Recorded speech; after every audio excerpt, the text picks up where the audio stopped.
New Wave Community Media.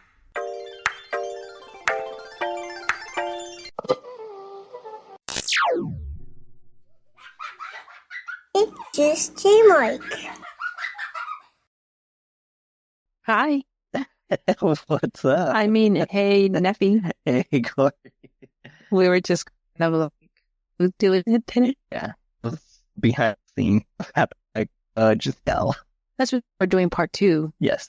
of our previous episode Mhm. on human design. Yes, and this week we're going to talk about and break down me. Yours truly. Yep, so I'm excited. Are you excited? Yes. Let's get into it. Let's talk about that.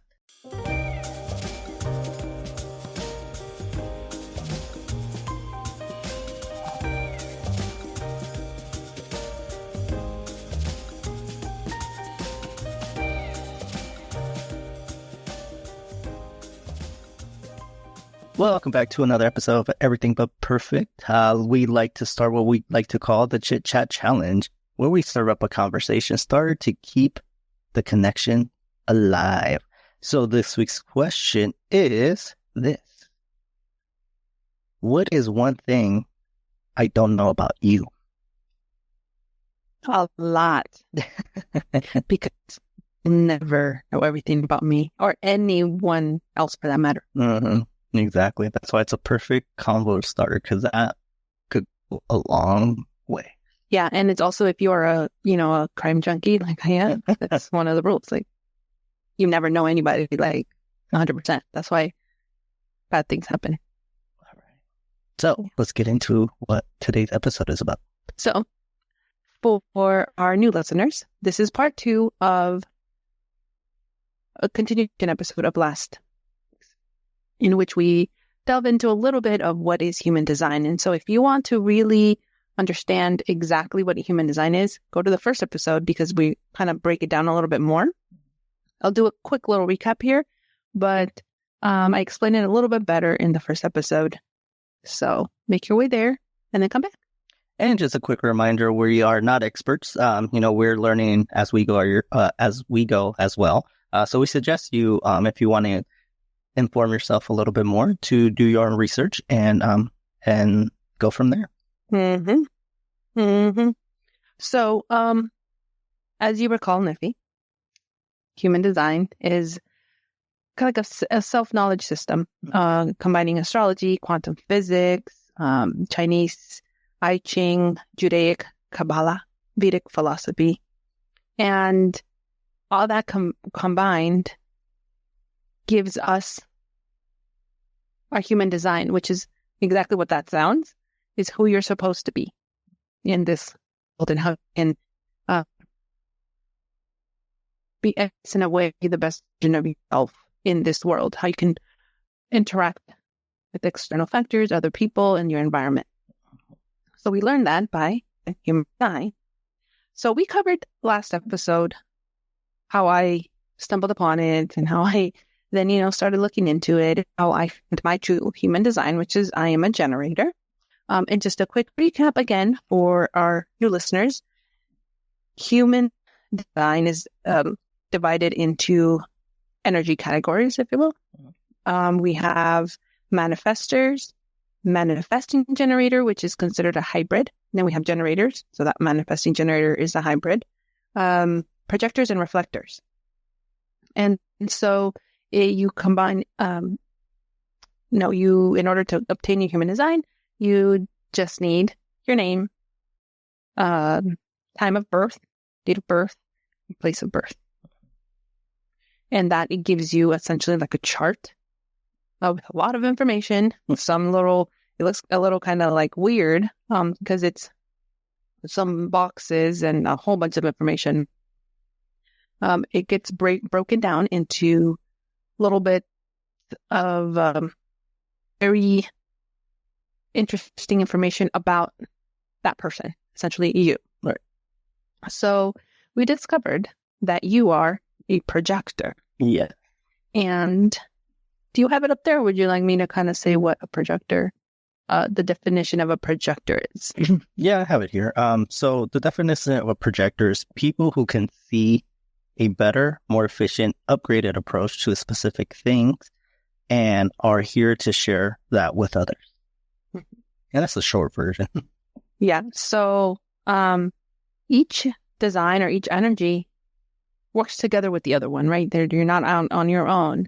And so as a projector, you are kind of like that. You are meant to not necessarily go out and create and be innovative, but you are supposed to project a lot of the energies and what you surround yourself with. And that creates your energy. Right.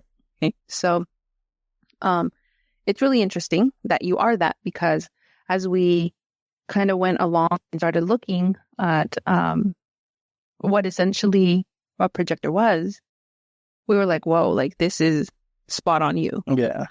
And I mean, you guys, throughout this whole thing, like it's kind of like unbelievable at points. Because you're like, how is this spot on like how I am? And not everything, okay? Like it's not like, oh my gosh, that's me exactly to the point. Right. And the other thing too, like I feel that, excuse me, as you're reading this, it is, you have to kind of like really dive into it. It's not like just like a quick overview. Like if you really want to learn more about it, you got to do your research, right? And so look at like even different websites and things like that to kind of get that information, because the information could be random. But at the end of the day, take what you resonate and learn on things that you've done. Right. And so essentially what the purpose of being a projector is that, first of all, it's about 20% of the population are projectors. But they bring, like you mentioned, a unique perspective into the overall area. Okay. Not necessarily generators of energy. And when I talk about energy, it's kind of our drive, I'll say, what kind of gets us going, what motivates us. Generator, I have an endless amount of energy, and we'll go a little bit into how we've, as we've discovered our human mind, how it's kind of played into real life for us. But so I have an endless amount, you do not. Right. So you can only feed off what what other energies are out there. Right. And I amplify, since I projected, like I actually amplify. So if you're 100%, I'm going to give you 120%. Right. But with that being said, it's also not sustainable, right? So for me, I can't keep that high energy for a long period of time. Right. Yeah. And so what the purpose of a projector is, they are guides into, like, they're guides in this earth, in this world. So like I mentioned earlier, you're not out there creating those innovative ideas. We leave that to the manifestors. You are guiding people with their energy. So manifestors, you project energy and you guide people throughout, your life, your experience, lead them to be the best versions of themselves in whatever capacity that may be. And just a quick overview, and I like this website, which we're going to link, called deepen.We, because it kind of explains, it goes into detail into everything of, each energy. But I'll read a little bit as I go from there. And I'll make sure to say when I'm reading it, because they're not my words. But here it says, the hallmark of a projector is their ability to tap into the wisdom of others and reflect it back, making them outstanding guides. But wait, there's more. If you want to, there is a lot more, but I don't know that.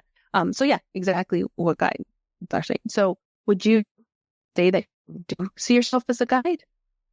I think I definitely do see that, because thinking back in like my career and stuff like that, like I've been like in management. So, and what is management? I'm guiding my staff. I'm kind of making sure that things are going the right way. And even in my current career, getting into real estate, I really do correlate that specifically with that, because what am I doing? What does a real estate agent do? They guide their buyers through the process of purchasing the house. So it fits me perfectly. And while I do it, like it excites me. I'm happy. It gives me energy. Like it like motivates me, and it kind of makes it feels different when I'm in that type of or in the environment as well. Yeah. And something that I've noticed that, again, we're back on, is that as a manager, as a leader, and obviously as a projector, you are getting that energy from your employees, from your clients, right? And so just recently you've been working with the client, showing a lot of homes and trying to get,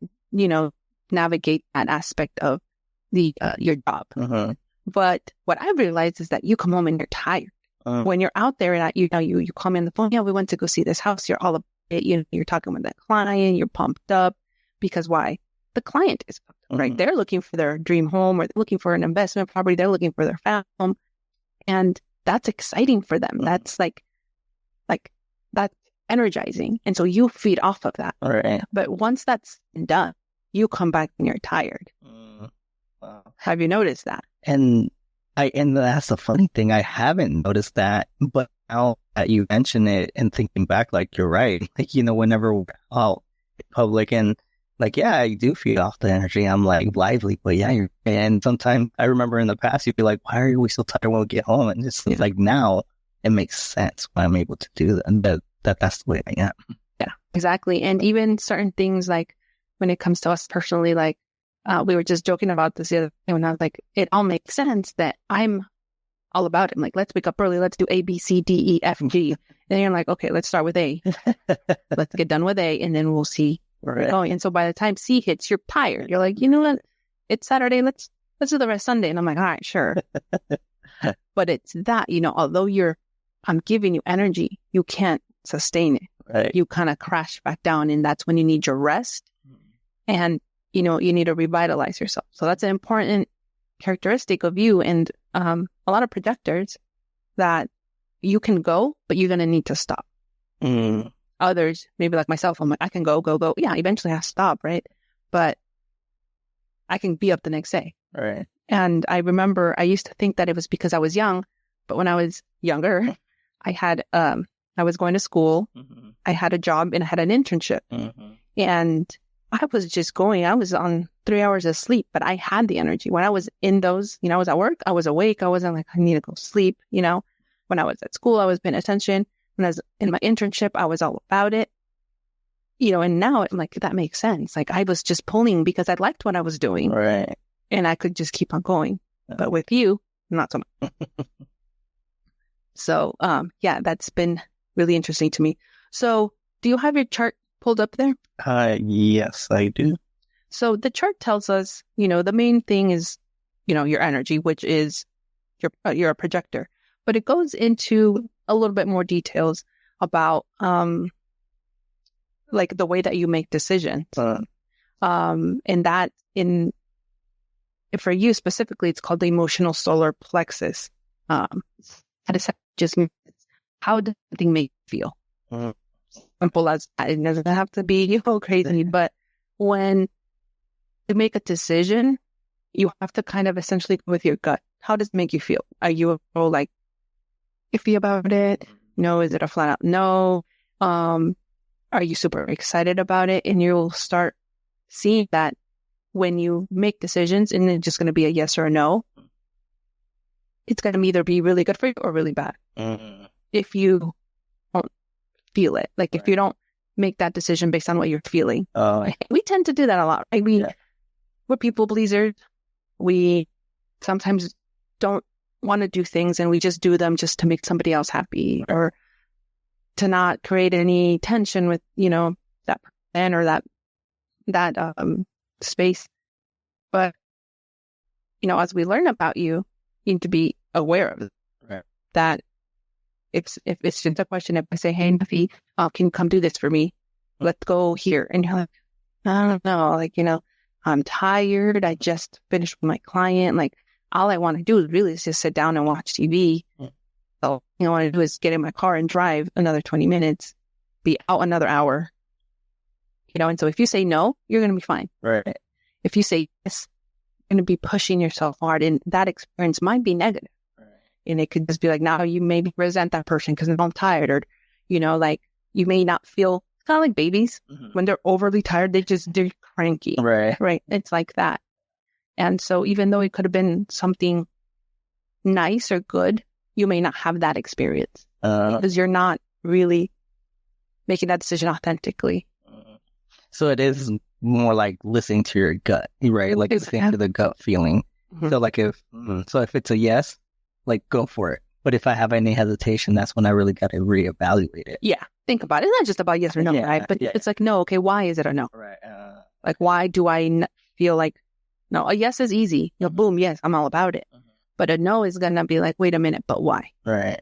And I think one of the other things too that I've been learning, kind of looking more into what a projector does, is also the projector needs to be careful with making those decisions, right? Because sometimes it could come off like, oh, I think it's a no but I'm scared to do it. But in reality, it's like, no, listen to that instinct, because I think a lot of times people go into this like, well, I'm just scared to do it, but I still want to do it anyways. But separating those two, I think, is also very important because you do need to, as a projector, I need to listen to my gut feeling, regardless of what the situation is.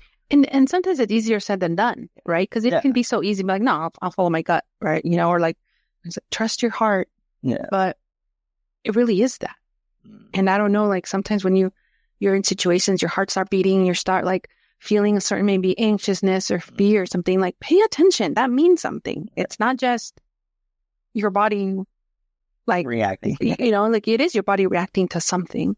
So you need to pay attention to your body. Your body is giving you the signals. Wait a minute, stop, right? Kind of like fight or flight. Right. That is your body like, wait a minute, like what's going on? Something's going on. And a lot of times we're like, no, it's okay, who cares? And we end up in bad situations because we're like, man, I should have listened to my heart, or I should have listened to my gut. Things like that.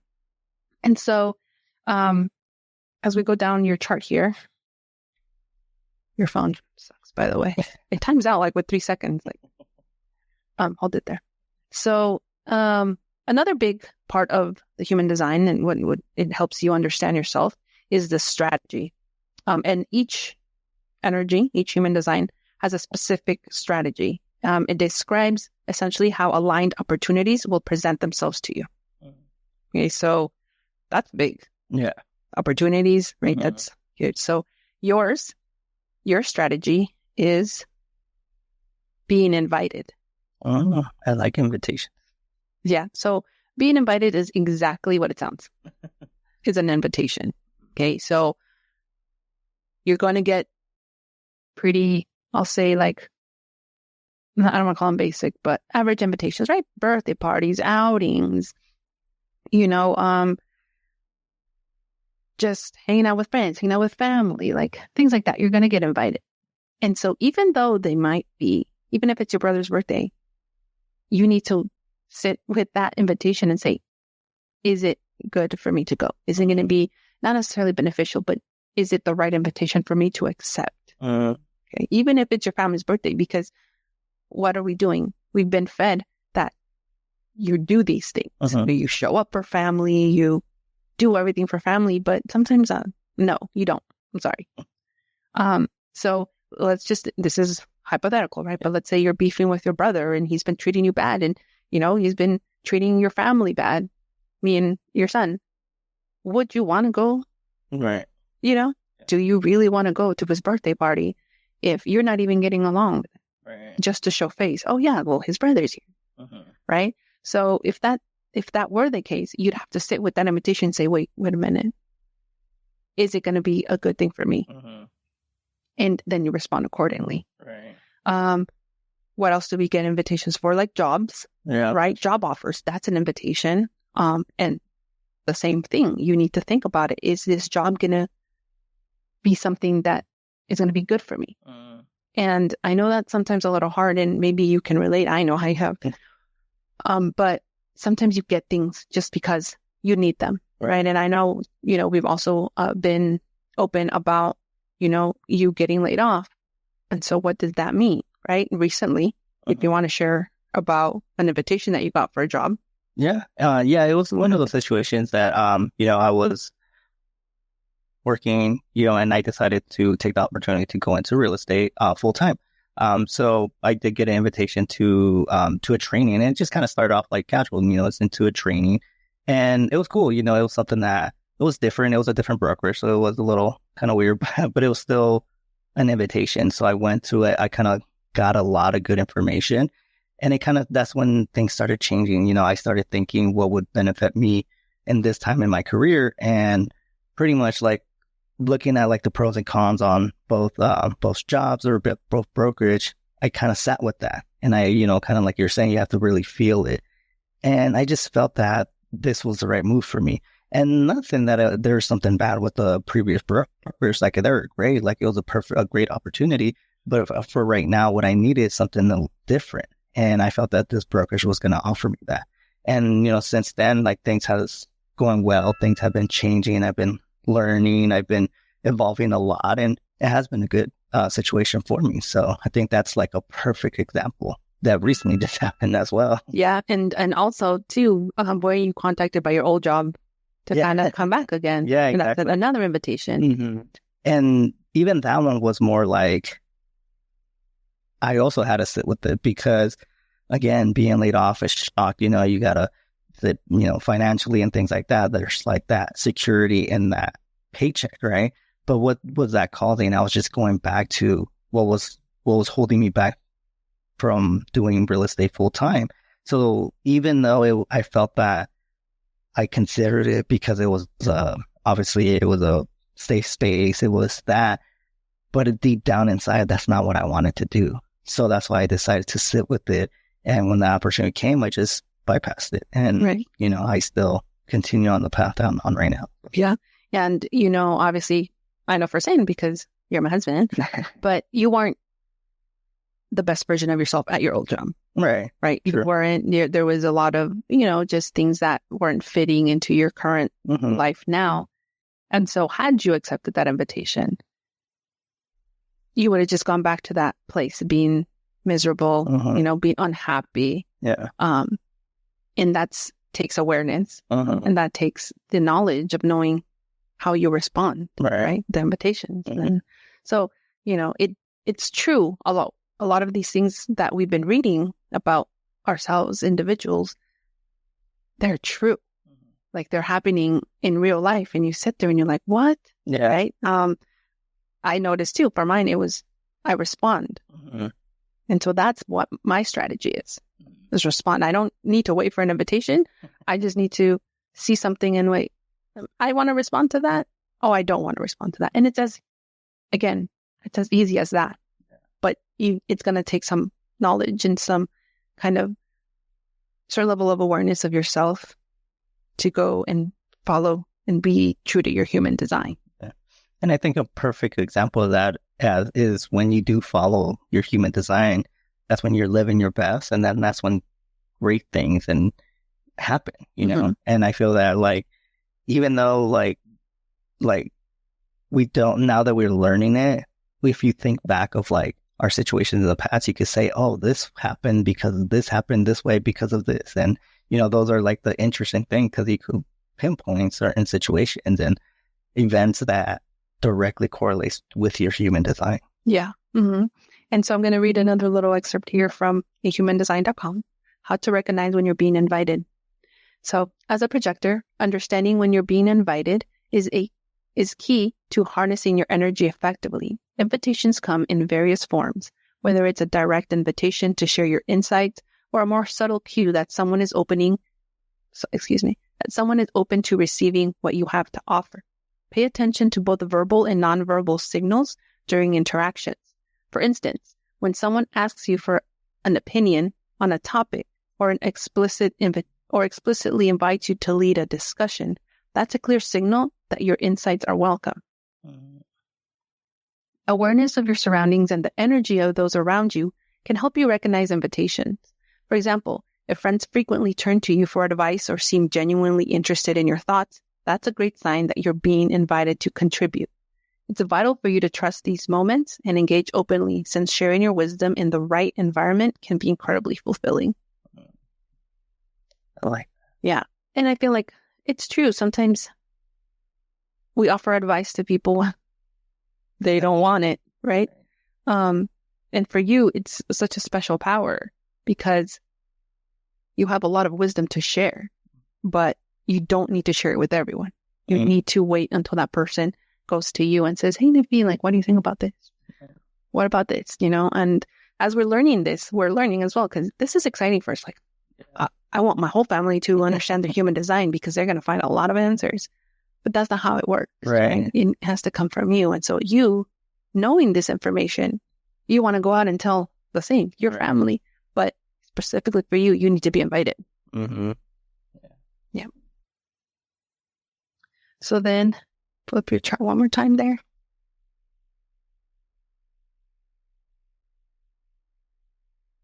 Okay. So as we move down, your strategy is being invited, right? So you're going to wait for an invitation. However, we did learn that waiting doesn't necessarily mean that you're stagnant in one place. Right. You need to put yourself out there. You need to go and network and, you know, be out there and about, getting to know people, shaking hands, because that's how you're going to be invited. It's how opportunities will arise, right. especially in your line of business. Yeah. Right. And that's the other thing too that I've been working on it myself. It's like going to like networking events and going to these meetings that I'm part of, like as a realtor, being part of like a certain associations, I'm entitled to these meetings. So going to those and networking. So, learning from that and seeing that I'm doing it, it shows the progress in it. Yeah. And so the opposite of the strategy, which is also given in the human design, is the not self theme. The telltale feeling that happens when you're not living your design. For you, it's bitterness. And I know that we don't necessarily like to say that we feel bitter or that we feel angry or frustration, for me specifically, but truth of the matter is we do experience these emotions. Yeah. And it's okay to feel. It's okay to feel bitter, but what does it, and we'll say hypothetical, but if you're not, like, have you ever felt bitterness? Let me ask that. Yeah. Yes. Right. Of course. Yeah. So would you say that you felt a little bitter at your this past job? Yeah. And, it's kind of going back to it, obviously I'm appreciative for the opportunity that I was there. But yeah, when I was at that specific work, it was like I would see certain things, right? And not necessarily like favoritism, but like a perfect example is like, it was like the work from home situation. Mm-hmm. So certain people could work from home, but others couldn't, even though we're doing this, even though we're in the same job. So it was really like, I did get bitter at times because I was like, that's not fair. Just like kind of going out in that rabbit hole. I was like, well, why is it? But then again, thinking about my human design, I was like, I look for things to make it better. So if it is better to work from home, why not doing it? But since, I wasn't allowed, but other people were, it did create that bitterness in me, and would admit it. Yeah. And then essentially, the role of your job wasn't essentially guiding and leading. Mm-hmm. I mean, yes, it was to a certain extent, right? But that also too. So if you're not authentically living in your human design, that's when bitterness shows up. And so if at every point moving forward, you feel bitterness, think about it. Is this what I'm supposed to be doing? Mm-hmm. And that should give you a clue as to what. I'm going to throw your phone. It's unbelievable. Is that an iPhone? No. A quick thing that I really want to mention about yours, because this is what wowed me when I was looking into this human design, is that it tells us a little bit of like, what are the best careers? What in this specific human design, what is the best careers? What would you excel at? So all your life, essentially, since I've met you, you've been in management. And these opportunities came to you. You just didn't, I'll say that a handful of them, you didn't even apply. Correct. Like essentially looking for a job. So they came to you as an invitation. Right. From colleagues, coworkers, previous managers. And, I remember like, oh, yeah, I got this job. I'm like, oh, yeah, how? I got it from, what was it? You had your resume up on one of those job search. Yeah. Yeah. And you would actually get like real job offers from them. Yeah. I also remember uploading mine. I never got anything, and I remember thinking, man, this man is lucky. This man has a really strong resume, because every so often you're like, boom, hey, are you interested in this? It pays this much. All right, cool. You go to the interview, get it. Yeah. And I think all of your jobs actually have been like that. Yeah. It's been an invitation. And they've been in management where you are guiding people. You are doing what you're supposed to be doing, which it all makes sense now because you've always had this calmness about you. You're like, it's okay. It's cool, So when we're talking about bitterness, I've never really seen it until maybe this past job. And not even at the beginning either. It was towards the end, right? But I thought that was like really interesting that this human design for projectors specifically states that. Let me read this thing. There's 2 paragraphs. It says from humandesign.com. Another area where projectors shine is leadership roles, such as in management or directing projects. Here, they can provide direction and clarity to teams, improving overall performance and productivity. However, it's crucial for projectors to be mindful of their energy levels and to remember to step back and recharge. If the work becomes too demanding or frantic, they might find themselves feeling depleted and frustrated, a common not-self theme for projectors. For projectors considering entrepreneurship, this can also be a rewarding path. Starting their own business where they set the pace and structure can align beautifully with their need for recognition and invitation. They can create a space that allows for their insights to shine without the constraints of a traditional job environment. Speak to me a little bit about that. So yes, I won't say the first part, about the energy levels and the job, knowing when to recharge. And this was earlier in my life, I was always that go-getter, right? Like you mentioned, like I always like, what's the next big thing? When's the next promotion? And I do remember the specific company that I was working for, like during the holidays, it was retail, but during the holidays, it was just, we went into 6-day work weeks and stuff like that. And it did become very frantic and very demanding to one point. And I do remember just being so tired, and I was just like, getting up. I was only having one day off. And granted, during that time, like our son was younger, so I needed to spend time with him. So there was a lot going on. But then started thinking back now, what was happening, I wasn't resting. And, unfortunately, I was so exhausted that I actually got into a car accident from that job. And the scarier part was when it happened, I was on my way to picking up our son, and that woke me up real quick. But just remembering that, and I just remember, like I told you, I was like, I can't do this no more. And fortunately enough, we were in a position that I was able to just quit. I put in my 2-week notice, and I was just like, I'm done. And at that time, it was hard. It was a hard decision to do. Just to quit like that without having a backup job. But I did it, and then at that point, going back to it, soon I remember doing it, putting in my 2 weeks better. I just felt the weight coming off my shoulder, and I was just like, all right, cool. This feels better. This is not me, And ironically, I believe within like a month, that's when I got an invitation. Of course. Yeah, because it was one of those, and it was a part of the network, like our friends knew that I left that job, and we were fortunate enough that one of our friends actually, recruited us and recruited me and then asked me to go work with them. And I was like, yeah, sure. So, that was like that. And then going to the second part now, being as a realtor that is entrepreneurship, I am my own boss. Do have a flexible schedule. I do have an office that I could go to, and I do go there, pretty when I need to and things like that. But having the flexibility, does allow me to stay home and rest if I need it, or if I need to go in, it gives me that flexibility and it feels more comforting. And I feel it's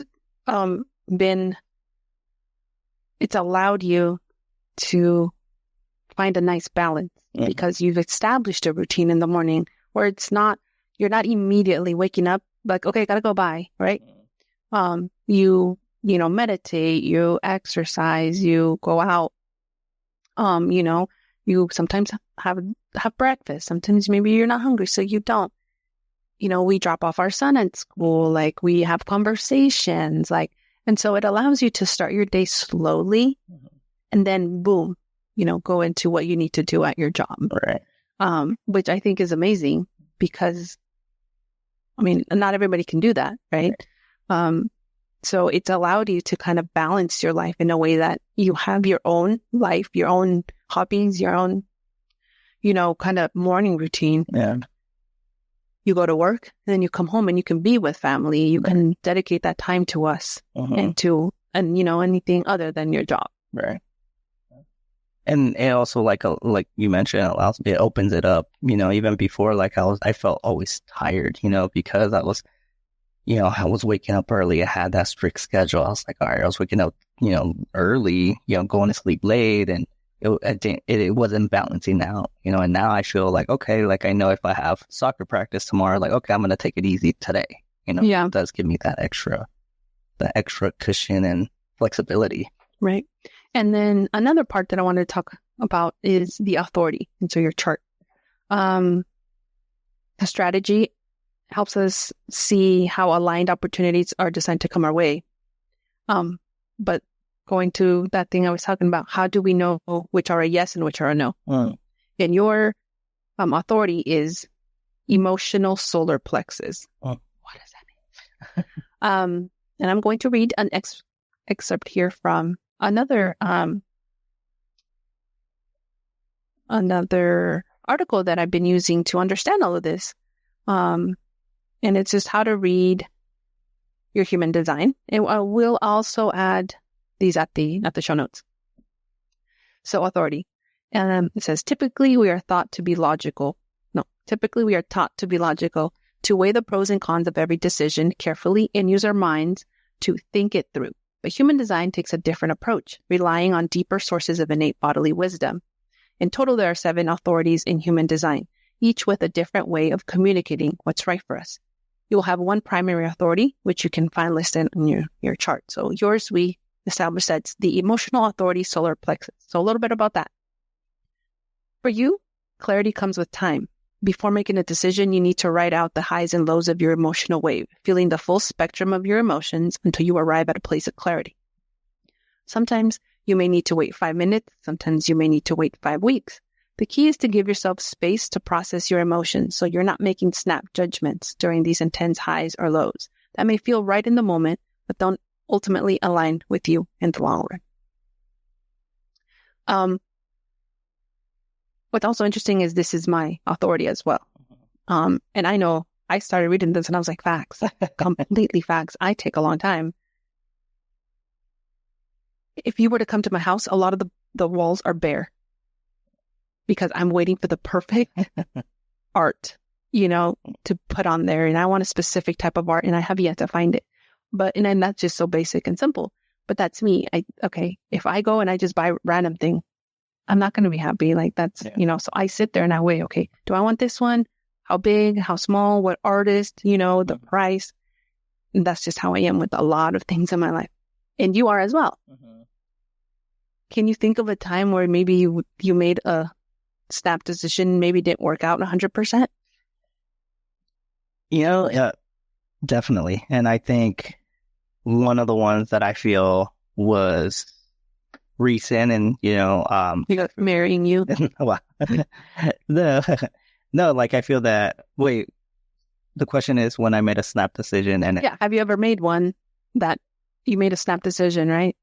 And maybe it didn't turn out the way that you thought it would. Oh yeah. I think the one that kind of stands out the most, and the reason I'm bringing this one up is because I feel it's important to really show how deep this goes. And I feel that, maybe a couple years ago, we actually had a big argument, right? And we had a big argument, and one of the things that happened prior to that was me making that snap decision. So the whole situation was, long story short, I was invited to go out with a neighbor. I went out, and certain things happened. I guess. But wait, no, say it. So, because I know the story, but okay. I want to tie it in. Okay. And you don't have to tell everything, but you were invited. I was invited. How did that invitation feel? It felt off, because at first I was like, no, because I was already at home, relaxed. I was kind of like just hanging out. And I was just like, I didn't feel right. I was like, no, like at first it was like a no. I was just like, no, not really. I didn't really feel like it. But then I was like, no. And then I started really kind of questioning it. Like, well, at this time, the neighbor was kind of going through a hard time. So I was like, okay, I feel like I should be there for that person. Right. So and even I even went up to you and I asked like, hey, are you okay if I go out? And the funny thing is, like, I was hoping for you to say no, because I really didn't want to go, but I kind of had that, I'm like, I want to help that our friend, but so I was kind of struggling with that, but eventually I decided to go, so I did go, and we went out and pretty much, so we went to the bar. I guess I'll just say the story. Went to the bar and we started drinking. Of course, that's what you do at a bar. But with me knowing, like I kind of went overboard, I went overboard and, pretty much certain parts, I don't remember what happened, but the main thing is that it was just our neighbors. So I couldn't find my keys. It got to the point where I couldn't even find my keys. So I couldn't come into the house, things like that. So I ended up just sleeping at the neighbor's house on the couch. And then eventually I woke up and then came back home, during the day, but I ended up waking you up at that time. And then pretty much it created a big issue between us, right? Obviously for multiple reasons, not coming home, not communicating. I think my phone had died as well. And it was just a whole lot of bad things happen after that. And it created a big issue with us. And, I feel that that's one of the ones that it sticks to my mind, because going back to it, if I would have gone with my instinct, with your gut feeling and said no from the beginning, I would have avoided that, And granted, there was a lot of lessons in that. I did learn a lot for myself, and, we talked through this. But, it would have prevented that if I would have went with my gut feeling, which is my human design. And that's exactly such a good example. The invitation, your gut said no, you talked yourself into it. Bad thing happened. 1, 2, 3, 4, 5, 6, 7, 8, 9, 10 came back. It affected our relations, to that certain extent. Yeah. And it all could have been avoided had you known your human design and said, no, I'm good. Yeah. I'll talk to you. Let's go tomorrow. Let's go to brunch tomorrow, or whatever. Right. Yeah. But it's those things that, as we talk about human design and as I learn from it, those are the things that really captivate me. Cause I'm like, this is not, and I don't want to sound like, oh my gosh, I'm about this, but this is not fake. Yeah. If you really start to think about it and you open your mind to it, this is not fake. This is just how we're supposed to be.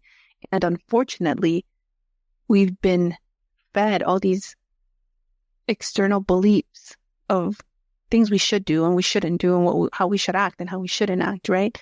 Maybe you're like, well, it's rude to say no to this person that needs me. Did you solve his issue? No. You can't solve an issue if you're going to go do is get drunk. Right. Right. I don't even think you guys remember the conversation. No. So those are the things that when, why I decided to talk about this on our podcast is because it's true. And the more that you start looking into yourself and learning about yourself, the more you're going to find out who you truly are and who you're supposed to be. Right. And not let outside factors tell you who you are supposed to be and what you should be doing and how you should be acting to certain things. Yeah. Yeah. And, and I do want to kind of bring it back full circle and saying a positive one. And I think for us, the perfect example between us, because you're a generator, I'm a projector, right? So you respond to things, right? And I feel that our story is a perfect example of how that aligns up. Because if anybody wants to go back to episode 1, you can listen to our story. But real quick, the unhealed version of ourselves too. Yes, that's true. But in our situation, I was helping you part. I responded. In a way that was an invitation because you were in need. So I answered that invitation to help you part, and I helped you part. And then you came out. We were kind of about to split ways, but what did you do? You responded to me helping you out, right? And first of all, I don't talk to strangers, and not to toot my own horn, but, as a young, good looking girl, you get unwanted attention, right? I remember guys honking and you look and be like, and so, yeah, it's not something I would have ever done. But again, that response was that was a yes. I want to respond to this. What is this? I'm more intrigued. Yeah. That's what happened with you. Yeah. And, just kind of looking at that, and that was like one of the best decision, at least I have, I don't know about you, that we've had, but it was because we're following our human design. Yeah. And great things can happen when you do follow that. Yeah. And we will, in another episode, tell the story from this new point of view, because I think it's very interesting that you just touched the tip of the iceberg. But we're going to retell the story and incorporate how human design, unknowingly, unbeknownst to us, was at work. Because the younger you are, the more authentic you are. And you are born like this. It's society that changes our mind and our way of living and things. And it's not necessarily our fault or our parents' fault, because they also, have been misled, I'll say. And they only teach us what they think is right. So when you're young, children are authentic. You see them, they are living in their human design, most likely. But I do want to retell the story because it's going to tie it all perfectly together. And it's going to be like the cherry on top. Definitely. But, and again, you guys, this is just a quick, oh my gosh, this is just such a surface level look into human design. Today specifically to yours, the one that I did specifically to mine has just been surface level. We haven't even gone through everything that this chart has and explains and does. And so I do again want to encourage you all, if this at any point has been of interest to you, go in there, do your own research, just how you would during this upcoming election. Do your own research and vote. But, do your research and look into it for yourself. If you want guidance, we have a projector that can guide you and help you as much as he can, and as I as well. But another thing before we sign off here is we've spoken to this out to two of our family members, and their reactions have been similar to ours. They're like, wow, what is this type of witchery is this? Because it's true. So again, do your research, look into it. And I hope that you listen to the first episode of this second part, if you haven't done so you can learn a little bit more specifically about human design. And do you have anything else? Yeah. And if you do decide to do your human design, reach out to us, slide into our DMs and let us know who you are, whether you're a manifester, a generator, a generating manifester, a reflector, or a projector. Because we have yet to find a reflector. Yep. Which is one of the rare ones. One of the rare ones. So let us know. But anyways, thank you so much. Until next time, remember, love is an endless adventure. So cherish your connections and keep those conversations flowing.